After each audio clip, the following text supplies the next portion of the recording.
Bonjour mes bien-aimés, que le Seigneur vous bénisse encore et vous fasse du bien. Nous nous retrouvons pour continuer notre étude sur les deux temps du salut, le Yasha et le Shalem.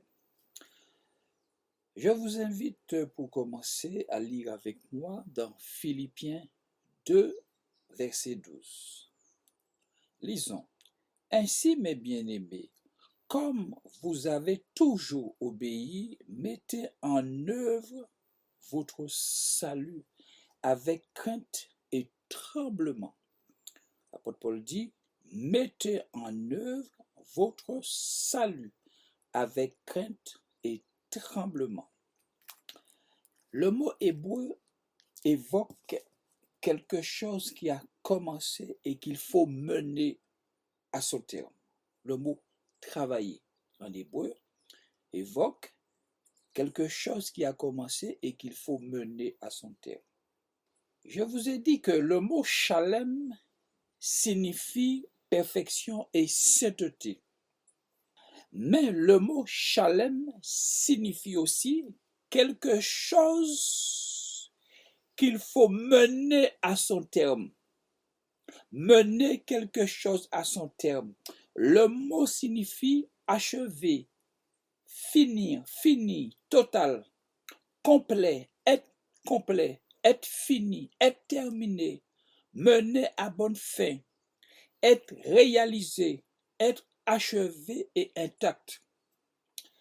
Donc, le mot Shalem ne signifie pas seulement perfection et sainteté, mais désigne aussi quelque chose que nous avons reçu et qu'il faut mener à son terme. Le grec aussi, nous retrouvons la même chose aussi dans le grec. Paul parle de travail parce que le travail suppose une finition, un achèvement, une fin. Un travail qui n'est pas arrivé à son terme est un mauvais travail. Le salut est quelque chose que nous devons mettre en œuvre. Ne pas nous contenter de dire que nous avons le salut si nous ne vivons pas le salut. Le texte grec parle de cette œuvre que nous devons accomplir, d'un travail que nous devons accomplir. Le texte grec parle d'un travail que nous devons amener à son terme. Donc, j'insiste là-dessus. Donc, que ce soit l'hébreu ou le grec évoque quelque chose qui a commencé et qu'il faut mener à terme. Donc, nous avons dit que quelque chose a commencé et qu'il faut emmener la chose qui a commencé à son terme. Alors, j'ai dit que ce soit l'hébreu, Shalem, que ce soit le grec, katergozomai, parle de quelque chose que nous avons reçu et qu'il faut mener à son terme. Au début de la vie chrétienne, mes bien-aimés, nous avons le pardon du péché, ou même des péchés. Nous avons donc ici l'entrée dans le salut. L'entrée du salut nous parle de repentance, de conversion et de nouvelle naissance, mais le salut ne s'arrête pas là. Nous avons aussi pour salut le mot Shalem, qui signifie transformation à l'image de Jésus, la recherche de la sanctification, la perfection, la croissance.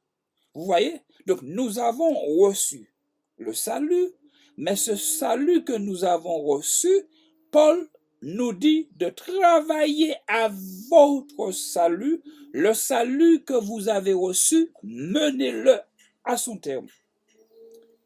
Et nous allons mener le salut à son terme au travers du Shalem. Et n'oubliez pas que je vous ai dit que le mot Shalem signifie en hébreu salut, le salut. Donc, la Bible nous dit que nous devons achever notre Shalem. Lisons cela dans 2 Corinthiens, chapitre 7 et le verset 1. Ayant donc de telles promesses, bien-aimés, purifions-nous de toute souillure de la chair et de l'esprit, en achevant notre sanctification dans la crainte de Dieu. En achevant notre sanctification dans la crainte de Dieu. En achevant notre chalem dans la crainte de Dieu. La parole de Dieu déclare dans Ecclésiaste 7, verset 8, « Vaut mieux la fin d'une chose que son commencement. » Et l'auteur de l'Épître aux Hébreux nous dit, Hébreux 13, verset 7, « Souvenez-vous de vos conducteurs qui vous ont annoncé la parole de Dieu. Considérez quelle a été la fin de leur vie et imitez leur foi. » Considérez quelle a été la fin de leur vie et imitez leur foi. Ces hommes qui nous ont précédés ont mené leur salut à terme. Vaut mieux la fin d'une chose que son commencement. Malheureusement, beaucoup de chrétiens sont restés à ce stade du début. Lisons pour cela Hébreux 5, verset 11 à 14. Nous avons beaucoup à dire là-dessus et des choses difficiles à expliquer parce que vous êtes devenus lents à comprendre. Vous, en effet, qui depuis longtemps devriez être des maîtres, vous avez encore besoin qu'on vous enseigne les principes élémentaires des oracles de Dieu. Vous en êtes venus à avoir besoin de lait et non d'une nourriture solide. Or, quiconque en est au lait n'a pas l'expérience de la parole de justice, car il est un enfant. Mais la nourriture solide est pour les hommes faits, pour ceux dont le jugement est exercé par l'usage à discerner ce qui est bien de ce qui est mal. Ce sont des gens qui étaient à l'évangile depuis fort longtemps, et l'auteur nous dit ici que ces chrétiens n'avaient pas progressé, n'avaient pas avancé dans leur vie spirituelle, et qu'il fallait revenir avec eux sur l'ABC de la vie chrétienne. Donc ce sont des gens qui sont là, mais qui ne mènent pas le salut à son terme. Des gens qui ne progressent pas, qui après des années de conversion, sont encore des bébés spirituels. Commencer une œuvre, un travail et ne pas l'amener à son terme n'a aucune utilité.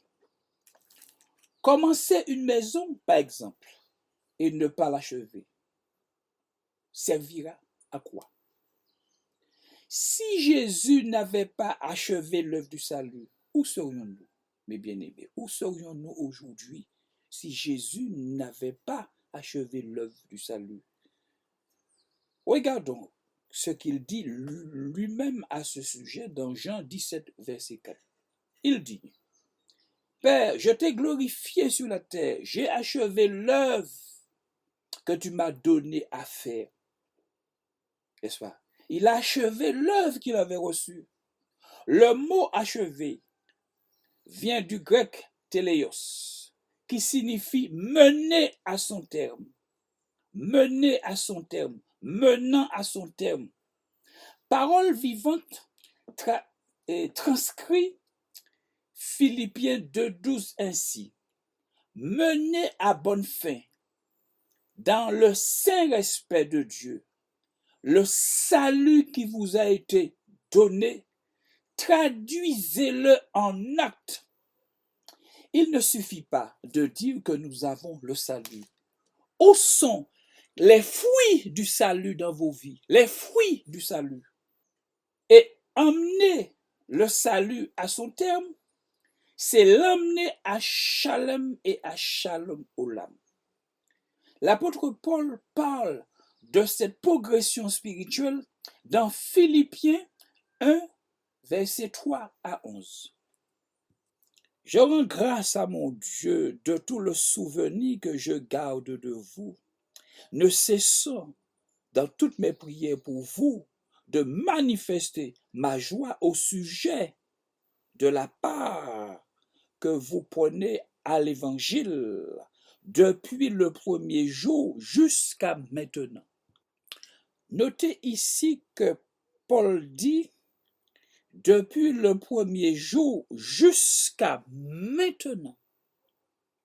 Je suis persuadé que celui qui a commencé en vous cette bonne œuvre la rendra parfaite pour le jour de Christ. Celui qui a commencé en vous cette bonne œuvre la rendra parfaite pour le jour de Christ. Mais notez que Dieu ne pourra rien faire en vous si vous fermez vos cœurs. Le Seigneur a besoin de votre participation pour parfaire son œuvre en vous. Et nous verrons ça plus tard en détail. Il est juste que je pense ainsi de vous tous parce que je vous porte dans mon cœur, soit dans mes liens, soit dans la défense de la confirmation de l'Évangile. Vous tous qui participez à la même grâce que moi, car Dieu m'est témoin que je vous chéris tous avec la tendresse de Christ. Et ce que je demande dans mes prières, c'est que votre amour augmente. Votre amour augmente de plus en plus en connaissance et en pleine intelligence pour le discernement des choses les meilleures, afin que vous soyez purs et irréprochables pour le jour de Christ, remplis du fruit de justice qui est par Jésus-Christ à la gloire et à la louange de Dieu. Mais mes amis, aujourd'hui, on présente aux gens un évangile sans progression, sans croissance et sans sanctification. Des serviteurs disent aux gens, après une prière de repentance, vous avez le salut. Mais sur le long terme, nous voyons que la vie de ces personnes n'est pas changée. Elles vivent toujours dans le péché. Elles ne sont pas transformées. Elles ne sont pas changées. Par conséquent, ces gens-là ne sont pas dans le chalet. Mais maintenant, si ces personnes ne sont pas changées et transformées, mais où est le salut dans tout cela? Où est le salut dans tout cela? Je ne suis pas contre la prière de repentance, mes bien-aimés. Mais à quoi ça sert de faire une prière de repentance si vous continuez, si vous persistez dans le péché? À quoi ça sert? La prière de repentance, c'est demander pardon à Dieu parce que nous avons vécu dans le péché. Que nous reconnaissons que nous sommes des pécheurs, nous avons péché, nous avons vécu dans le péché. Maintenant, en venant devant Dieu et en me repentant, je reconnais les faits, je demande pardon. Je demande pardon, mais je continue à vivre comme dans le passé. Ça n'a aucun sens. Donc, chez ces gens-là, il y a certes une repentance, mais qui n'est pas suivie de conversion. Parce que la conversion, maintenant, c'est la fin du péché dans la vie de l'homme. La conversion, c'est faire un demi-tour. C'est faire un demi-tour. N'est-ce pas? C'est faire un demi-tour vers Dieu et vers la volonté de Dieu. Ce demi-tour veut dire que je cesse de vivre pour moi-même. Je me détourne du péché, je me détourne du mal. Bon, maintenant, si les gens, parce qu'ils ont fait une prière de repentance, alors qu'il n'y a pas de changement dans leur vie, mais vous les trompez. Alors que la Bible déclare, soyez transformés. Romains 12, verset 2. Soyez, nous dit, soyez transformés. 2 Corinthiens 3, 18. Souvenez-vous, nous sommes transformés en la même image que Jésus. Nous sommes transformés en la même image. Mais ceux qui sont transformés en la même image que Jésus, ce sont ceux qui ont fini avec le péché. Ce sont ceux qui disent non au péché. Ce sont ceux qui ont saisi la grâce de Dieu, disant que le péché n'a plus de pouvoir sur vous, qui ont saisi que le fait que le péché ne règne plus, c'est fini. Le règne du péché dans ta vie, c'est fini. C'est ce que nous dit le mot Yasha. Mais où est l'expérience que décrit le Shalem? Si vous n'êtes pas changé, si vous n'êtes pas transformé, puisque c'est ce que veut dire le mot Shalem. Le mot Shalem parle de quelqu'un qui est changé, transformé à l'image de Jésus. Si la personne n'est pas transformée, mais on ne peut pas parler de salut. Si la personne n'est pas changée et transformée, métamorphosée, on ne peut pas parler de salut. Puisque le salut évoque en hébreu une transformation shalem et une restauration shelem. Nous allons parler du shelem dans un petit moment. Le salut évoque une transformation, mes amis, une transformation. Et pour nous transformer, Dieu va utiliser son Fils, Jésus-Christ. C'est lui le modèle pour notre transformation. Souvenez-vous de 2 Corinthiens 3,18. Nous tous qui le visage découvert, nous contemplons la gloire du Christ et nous sommes métamorphosés dans la même image. L'objectif de Dieu, c'est de nous emmener à ressembler à Jésus. J'ai vu des bien-aimés, mes bien-aimés, qui sont entrés dans l'expérience du Shalem. Je me souviens de cette sœur à l'époque, il y a quelques années. Cette femme était dans le quartier, mes bien-aimés. Elle injuriait, elle avait une vie vraiment pas jolie. Et je vous dis que cette femme s'est convertie. Et après sa conversion, mes bien-aimés, cette femme a été changée, métamorphosée.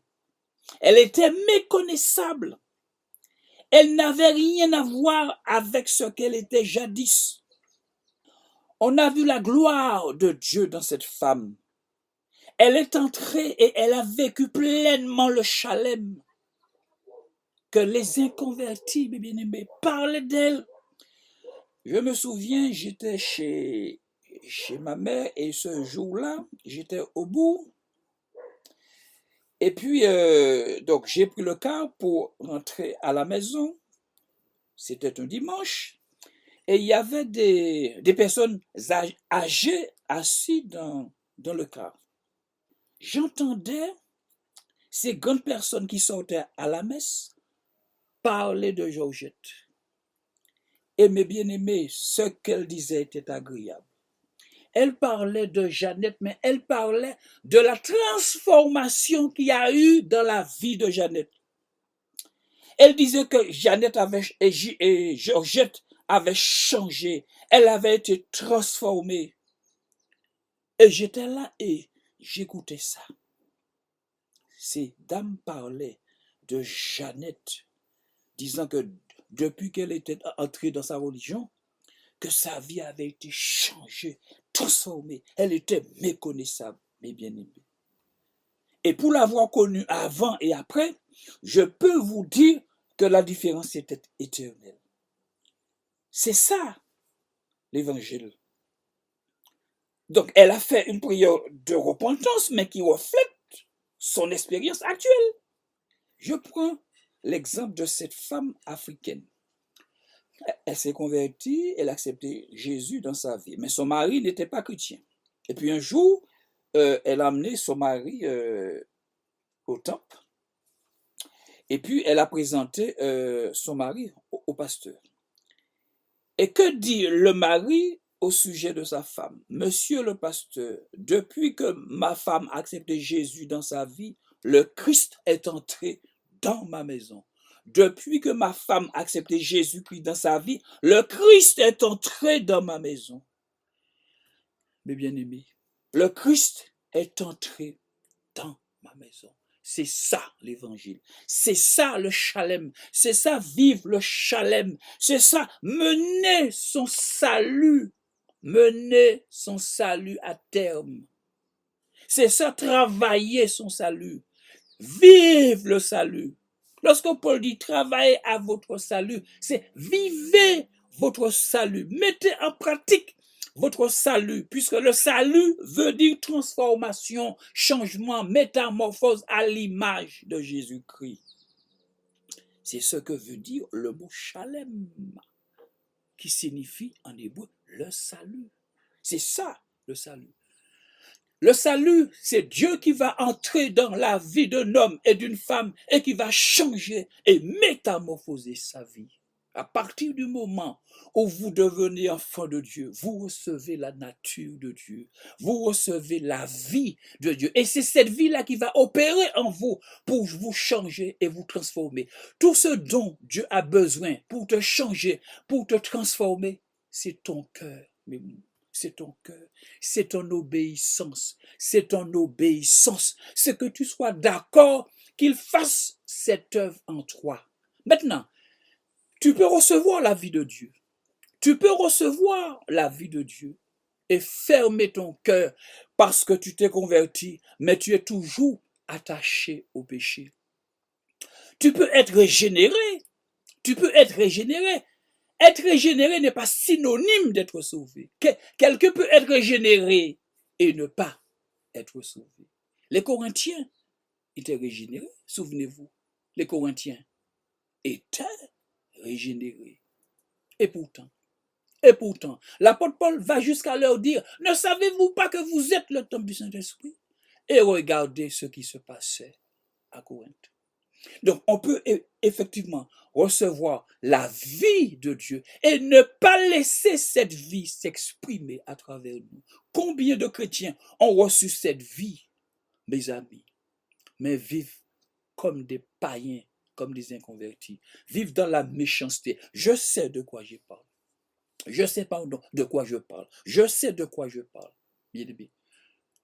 Parce que j'ai expérimenté la méchanceté de certains chrétiens. J'ai expérimenté la méchanceté de certains chrétiens. Et pourtant, ce sont des personnes à qui on dit, oui, vous avez la vie éternelle. Mais attends, vous avez la vie éternelle, mes amis.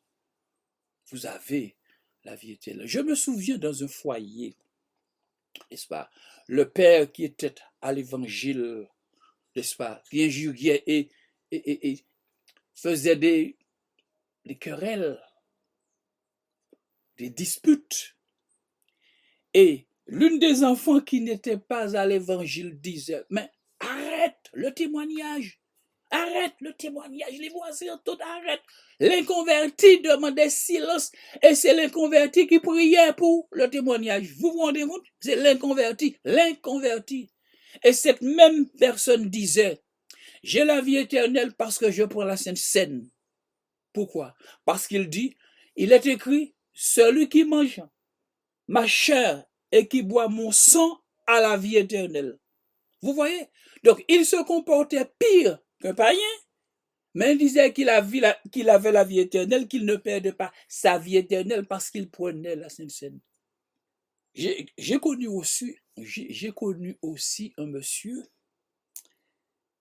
j'ai connu cet homme avant sa conversion, mais bien aimé, cet homme était tout le temps ivre, mais bien aimé, sale, dans les dallos, mais bien aimé.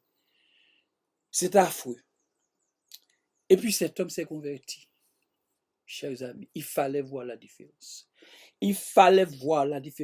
Les inconvertis, là aussi, parlaient de cet homme, rendaient témoignage de cet homme. Et ayant connu cet homme avant et après, mes bien-aimés, je peux vous dire que la différence était grande.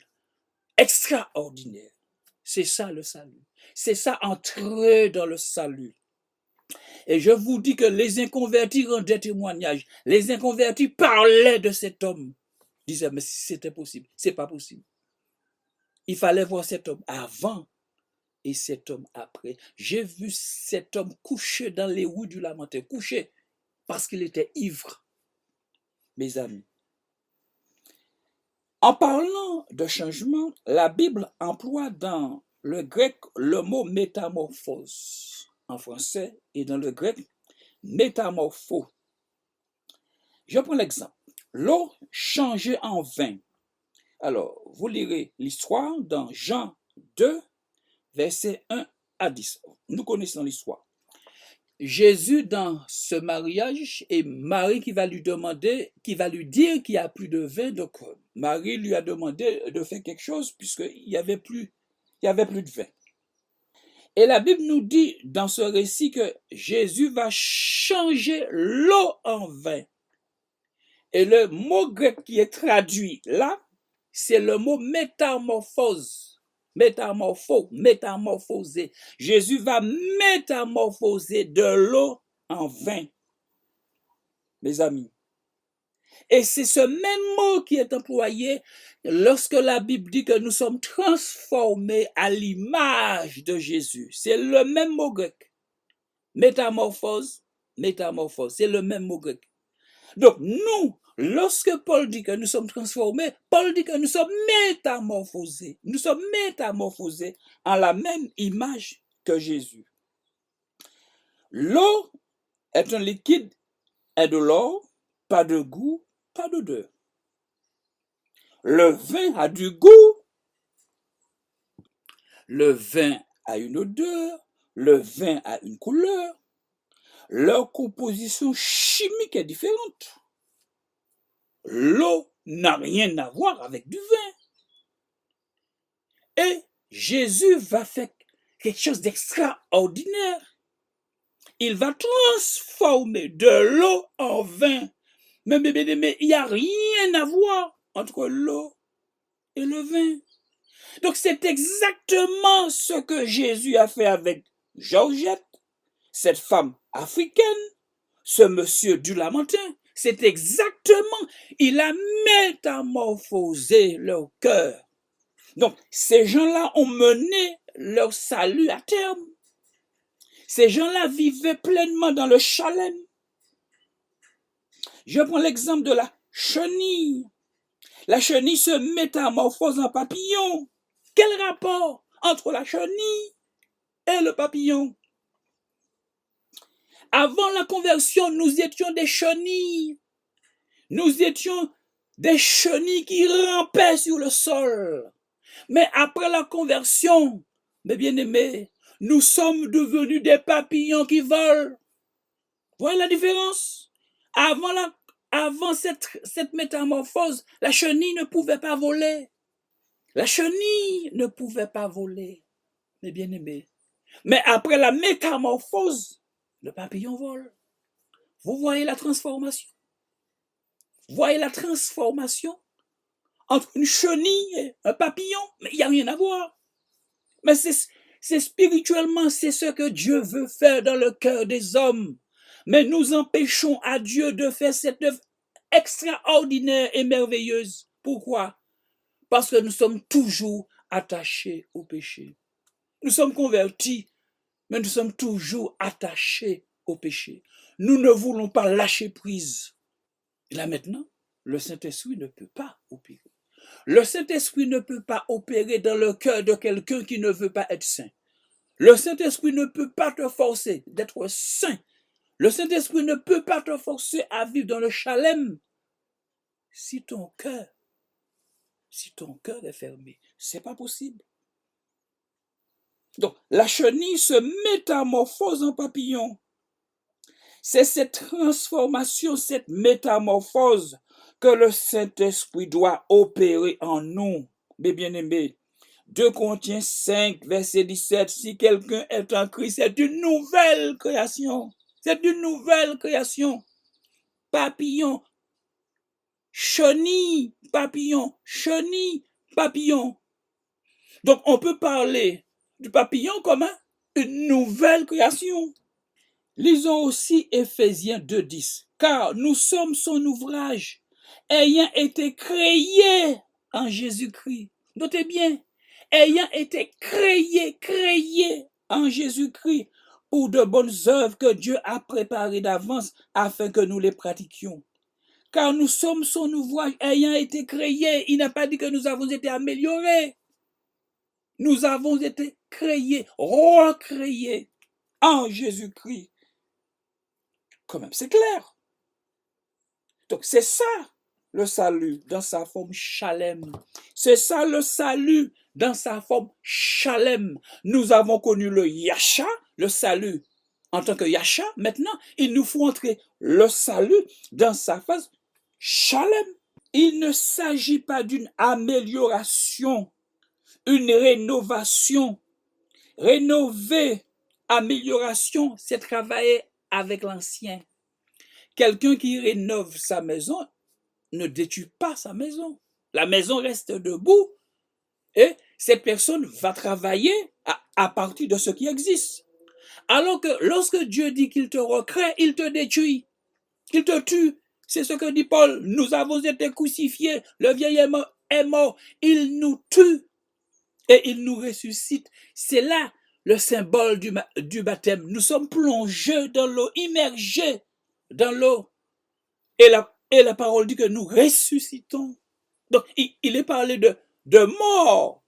Nous avons été ensevelis avec Christ, dit Romains 6. Nous avons été ensevelis et nous sommes ressuscités. Colossiens 3:1. Si vous êtes ressuscités avec Christ, si vous êtes ressuscités, donc cela sous-entend que vous étiez morts. Nous sommes passés par la mort et par la résurrection avec Christ. Donc maintenant, pour nous recréer, Dieu va nous détruire. Nous passons par la mort avec Christ. Donc là, il n'y a pas de rénovation, il n'y a pas d'amélioration. Dieu recrée. Dieu recrée une nouvelle humanité à partir de l'Église. À partir de nouvel Adam, Dieu va recréer. Dieu nous recrée. Il s'agit maintenant d'une nouvelle humanité. Et au départ, il y a eu un Adam qui a échoué. Et puis Dieu va recréer l'Église, mais à partir du dernier Adam. Vous voyez? Donc, il y a eu deux Adams dans l'histoire. Le premier Adam dans le jardin et Jésus, deux Adams. Et nous sommes issus maintenant du dernier. Donc, Dieu nous a recréés. Donc, il n'est pas question de rénovation. Prenons le mot métamorpho en grec. La définition. Changer dans une autre forme. Changer dans une autre forme. Donc, Dieu nous change, mais dans une autre forme. Mais la forme, c'est Jésus, bien-aimé. C'est Jésus. Nous venons de lire dans Éphésiens 2:10 qu'il nous a créés en Jésus-Christ. Il nous a recréés, mais en Jésus. Jésus a servi de moule pour que nous soyons recréés. Donc, nous avons changé de forme. Maintenant, nous entrons dans la forme de Jésus. Donc, c'est pour cela qu'il est dit dans 1 Jean 4, tel il est, tel nous sommes aussi dans ce monde. C'est pour cela qu'il est dit que celui qui dit qu'il demeure en lui doit marcher comme il a marché, puisque nous sommes transformés et créés en lui. Donc, changer dans une autre forme, nous avons changé de forme comme le papillon. Souvenez-vous de la chenille et du papillon. Donc, la chenille a changé de forme. La chenille, elle a changé de forme pour embrasser la forme du papillon. Il n'y a rien à voir. Le mot signifie transfigurer. Lorsque la Bible dit que Jésus a été transfiguré, c'est le mot métamorpho. C'est le même mot. Lorsqu'il est dit que Jésus a été transfiguré dans les évangiles, et lorsque Paul dit que nous sommes transformés en la même image, dans le grec, c'est le même mot, métamorpho. Mes amis, sur la montagne, souvenez-vous, l'apparence du Christ fut changée et il fut resplendissant d'un éclat divin sur la montagne de la transfiguration. Donc, le mot métamorpho signifie transfigurer et métamorphoser et transformer, mes bien-aimés. Donc, nous devons entrer dans cette réalité-là. Nous devons entrer dans cette réalité-là. Dans Matthieu 17, verset 2, il nous est dit, il fut transfiguré, métamorpho devant eux. Son visage resplendit comme le soleil et ses vêtements devinrent blancs comme la lumière. Marc 2, verset 9. 6 jours après, Jésus prit avec lui Pierre, Jacques et Jean, et il les conduisit seul à l'écart sur une haute montagne, et il fut transfiguré, métamorpho. Et dans Romains 12, verset 2, ne vous conformez pas au siècle présent, mais soyez transformés, métamorpho. Nous retrouvons métamorpho, soyez transformés, soyez transfigurés par le renouvellement de l'intelligence, afin que vous discerniez quelle est la volonté de Dieu, ce qui est bon et agréable et parfait. Le péché n'est pas bon, agréable et parfait, mon ami. Donc, 2 Corinthiens 3, verset 18. Nous tous qui le visage découvert, contemplons comme dans un miroir la gloire du Seigneur. Nous sommes transformés, métamorphos, en la même image. Notez bien, en la même image, mes amis. Dans la même, de gloire en gloire, par le Seigneur, l'Esprit. Alors, ne venez pas dire aux gens qui ne sont pas sauvés que vous avez le salut. De quelle loi? Mais qui vous a autorisé à faire une telle chose? Vous dites aux gens qui ne sont pas changés, qui sont méchants. Qui sont méchants. Mais il faut arrêter. Donc, il ne faut pas dire aux gens qui continuent à vivre dans leur péché que vous avez la vie éternelle parce qu'ils ont fait un jour une prière de repentance. Ces gens-là sont dans ce que la Bible, le grec, appelle métaschématizo. Cela veut dire des gens qui ont changé de figure, c'est-à-dire des gens qui sont déguisés, des gens qui sont dans les églises, mais sont déguisés. Ces gens-là ne sont pas réellement nés de nouveau. Ces gens-là sont venus et sont dans l'amélioration. Ces gens-là sont dans l'amélioration, mais il n'y a pas véritablement de changement. Ces gens-là sont dans l'amélioration, dans la rénovation, mais il n'y a pas de métamorphose, il n'y a pas de métamorphose. Ce sont des gens qui se déguisent, mes amis. 1 Corinthiens 11, 13. Ces hommes-là sont des faux apôtres, des ouvriers, trompeurs, déguisés, métaschématizo en apôtres de Jésus-Christ, sont déguisés. Combien de chrétiens dans les assemblées sont déguisés? Mes bien-aimés, l'apparence sont déguisés. 2 Corinthiens 11, 14. Et cela n'est pas étonnant, puisque Satan lui-même se déguise. Satan n'est pas métamorphosé, il n'est pas changé, il se déguise. Le diable se déguise. Maintenant, si toi, tu te déguises, où est la différence avec le diable? Le diable se déguise, c'est-à-dire il se fait passer pour ce qu'il n'est pas. Il se fait passer pour un ange de lumière, mais il n'est plus un ange de lumière. Il n'est plus un ange de lumière. Donc, il se déguise. Il n'est donc pas étrange que ces ministres aussi se déguisent en ministres de justice. Leur fin sera selon leurs œuvres. Mes amis, vous avez des gens qui se déguisent, des gens qui ne vivent pas l'évangile, mais qui font croire qu'ils vivent l'évangile. En faisant cela, vous vous trompez, vous, pas Dieu ni les hommes. Pas vous. Vous vous trompez, vous, mais pas Dieu. La Bible nous dit, ayant l'apparence de la piété, 2 Timothée 3, 5. Ces hommes ont l'apparence de la piété. Ayant l'apparence de la piété, l'apparence de la sainteté. Ils se donnent une apparence de sainteté, mes amis. Une apparence de sainteté, de pureté, de sanctification. L'apparence. Jésus dit, Dieu dit à son peuple, Ésaïe 48, versets 1 à 2. Écoutez ceci, maison de Jacob, vous qui portez le nom d'Israël.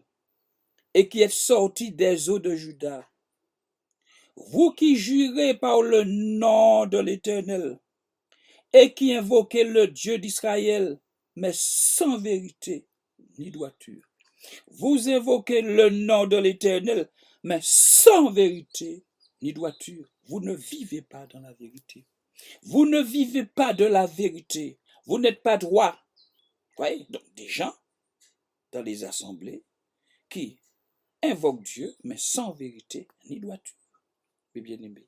Donc, ce sont des gens qui sont dans l'apparence, Vous m'invoquez, mais sans vérité ni droiture. Lisons ce que Dieu dit à son peuple dans Ésaïe 29, verset 13. Le Seigneur dit, quand ce peuple s'approche de moi, il m'honore de la bouche de ses lèvres, mais son cœur est éloigné de moi. Et la crainte qu'ils ont de moi n'est que prétexte et tradition humaine. Oui, ce peuple m'honore des lèvres. C'est ce que Jésus reprochait aux scribes et aux pharisiens de son temps. Lisons cela dans Matthieu 23, 27 à 28. Donc, ce texte nous dit qu'il paraissait beau au dehors, mais au dedans, c'était autre chose. Lisons Matthieu 23, 27 à 28. Malheur à vous, scribes et pharisiens hypocrites, parce que vous ressemblez à des sépulcres blanchis, qui paraissent beaux au dehors, et qui au dedans sont pleines d'ossements de mort et de toute espèce d'impureté. C'est grave, c'est grave. Le Seigneur s'adresse ici à des hommes religieux, et entendez ce qu'il dit. C'est terrible. Cette apparence de piété. Mais le Seigneur connaît le fond des cœurs. Il sait ce qui passe. Et là, ce n'est pas le Seigneur que vous trompez, c'est vous-même, mes amis. Parce que le Seigneur n'a pas besoin d'être sauvé. Il est assis sur son trône et il règne. Je vais partager avec vous une petite étude que j'ai vue sur Internet et qui m'a plu concernant la transformation. Je vais le partager avec vous. Alors, l'étude s'intitule « Mais nous sommes tous transformés ». L'auteur nous dit ceci. Savez-vous que la Bible parle d'une chose que l'on appelle la transformation? Ce sujet est abordé dans les 2 versets suivants du Nouveau Testament. 2 Corinthiens 3, verset 18. Mais nous tous, contemplant et reflétant comme un miroir la gloire du Seigneur, d'un visage dévoilé, nous sommes transformés en la même image de gloire en gloire comme provenant du Saint-Esprit. Après, il donne Romains 12, verset 2, « Ne vous façonnez pas à l'image de cet âge, mais soyez transformés par le renouvellement de l'intelligence, afin que vous discerniez quelle est la volonté de Dieu, ce qui est bon, agréable et parfait. » Pour nous qui sommes des croyants, que signifie être transformé? Comment pouvons-nous faire l'expérience de la transformation? La définition de la transformation, il nous dit, le dictionnaire Le Robert donne la définition suivante pour le terme transformation. Prendre une autre forme, un autre aspect. Mais comment cette explication s'applique-t-elle à nous les chrétiens? Devrions-nous changer notre comportement afin de devenir davantage comme Christ? Ou bien devrions-nous vivre en suivant un nouvel ensemble de règles et de réglementations?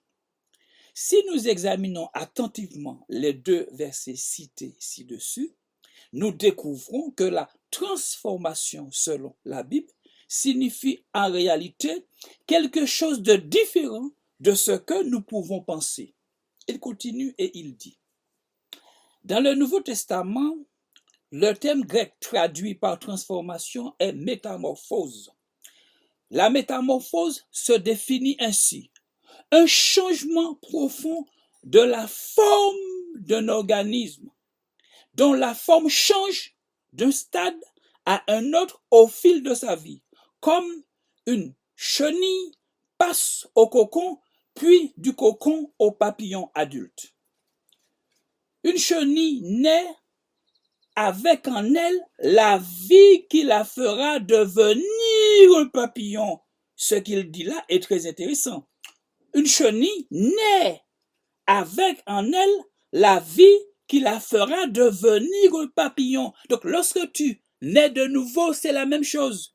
Tu reçois une vie et c'est cette vie-là qui va te changer et te transformer si tu te laisses faire. Il continue. Bien qu'un changement d'aspect arrive au moment de la métamorphose, il est en fait le fruit d'un changement organique qui provient de l'intérieur. Donc, il dit que ce changement va venir de l'intérieur parce que Jésus est déjà en toi. C'est de l'intérieur que Jésus vient et te transforme, pas de l'extérieur. Il continue. Une chenille n'endosse pas un costume de papillon, ni ne fait des efforts pour agir comme un papillon. Tant que la chenille mange, elle peut faire confiance au processus métabolique qui permet l'assimilation des nutriments dans son corps, ce qui le fait grandir. Finalement, elle subit une métamorphose et devient un papillon. La transformation dans notre vie chrétienne. Lorsque nous avons prié pour recevoir Christ comme notre Sauveur, nous avons été régénérés par la vie divine de Dieu en nous. Nous sommes nés de nouveau pour devenir les enfants de Dieu. Cette vie opère au-dedans de nous afin de nous transformer à l'image de Christ. C'est merveilleux. Cependant, comme dans le cas d'une chenille, nous avons aussi besoin de manger pour être transformés. Jean 6, 35, Jésus dit, « Je suis le pain de vie. Celui qui vient à moi n'aura jamais faim. Celui qui croit en moi n'aura jamais soif. » Le Seigneur veut que nous l'ingérons chaque jour comme notre aliment spirituel. C'est ainsi que nous pouvons grandir et être transformés. Jésus dit qu'il est le pain de vie, n'est-ce pas? Si nous voulons entrer dans cette dimension spirituelle, il nous faut manger du Seigneur, comme il dit lui-même, celui qui mange ma chair et qui boit mon sang, c'est celui qui va intérioriser ma vie et laisser cette vie se manifester dans son cœur. C'est ainsi que nous pourrons grandir et être transformés. Alors que nous mangeons et buvons le Seigneur Jésus, nous sommes approvisionnés pour grandir dans sa vie divine. Cette croissance est le processus décrit dans 2 Corinthiens 3, 18, de notre transformation petit à petit d'un degré de gloire à un autre, jusqu'à devenir l'image de Christ. Dans la version recouvrement du Nouveau Testament, la note en bas de page 8 de ce verset fait le commentaire suivant concernant les mots même image. Être transformé en la même image signifie être rendu conforme au Christ ressuscité et glorifié pour devenir pareil à lui. Il dit quelque chose de très fort. Nous allons ressembler pas au Christ qui était sur la terre, mais le Christ qui est dans le ciel. Être transformé en la même image signifie être rendu conforme au Christ ressuscité. C'est être rendu conforme, mais au Christ ressuscité. Christ après résurrection. C'est fort. Romains 8, 29. Lorsque nous prenons Christ comme aliment, nous recevons et assimilons davantage son élément en nous. Nous faisons alors l'expérience de la transformation, une transformation qui n'est pas le fruit de nos efforts, mais qui découle de l'alimentation spirituelle et du travail de la vie de Dieu en nous. Et il nous dit après ce que la transformation n'est pas. La transformation n'est pas un changement qui arrive simplement lorsque nous faisons des bonnes actions ou améliorons notre comportement. Il ne s'agit pas de ça. Par exemple, Une femme sous-alimentée qui semble malade et dont le visage est pâle pourrait essayer de changer d'aspect en se maquillant. Elle pourrait alors paraître en meilleure santé, mais ce ne serait que superficiel, une transformation d'ordre cosmétique uniquement. Si cette femme se met plutôt à manger correctement en se nourrissant d'aliments nutritifs, un changement visible et durable se fera.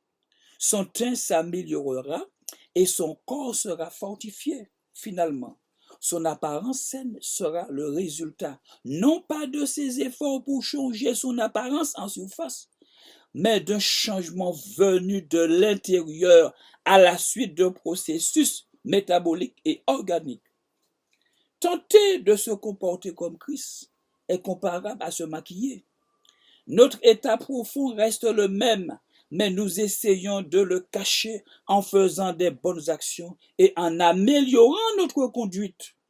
La conséquence à cela est que les gens ne voient pas Christ vécu à travers notre existence ni expérimenté dans nos vies, mais ils voient des personnes spirituellement sous-alimentées qui tentent d'imiter Jésus. La transformation véritable est différente. Un changement intérieur se passe dans notre être lorsque nous prenons Christ comme notre aliment et notre breuvage spirituel. Quand nous mangeons, nous permettons à la vie divine en nous d'opérer et notre aspect peu à peu s'améliore jusqu'à ce que nous commencions spontanément à exprimer davantage Christ au quotidien, mes amis. Alors, voilà ce que dit cet homme et j'ai voulu partager cela avec vous. C'est bien expliqué, c'est vraiment, vraiment extraordinaire.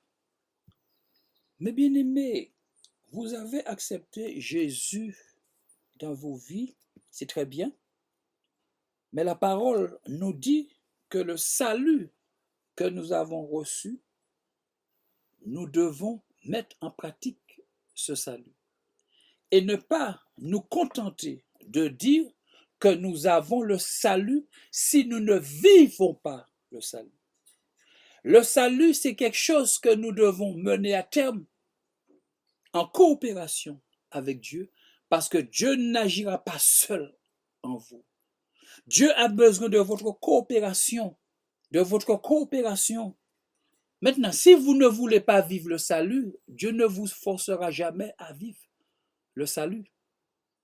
Mais si vous ne vivez pas le shalom, vous n'entrerez jamais dans le shalom olam, dans le salut, dans le ciel, dans le salut éternel. Jamais, c'est impossible. Nous avons vu le schéma Yasha, Shalem et Shalom olam. Shalom olam. La décision nous appartient.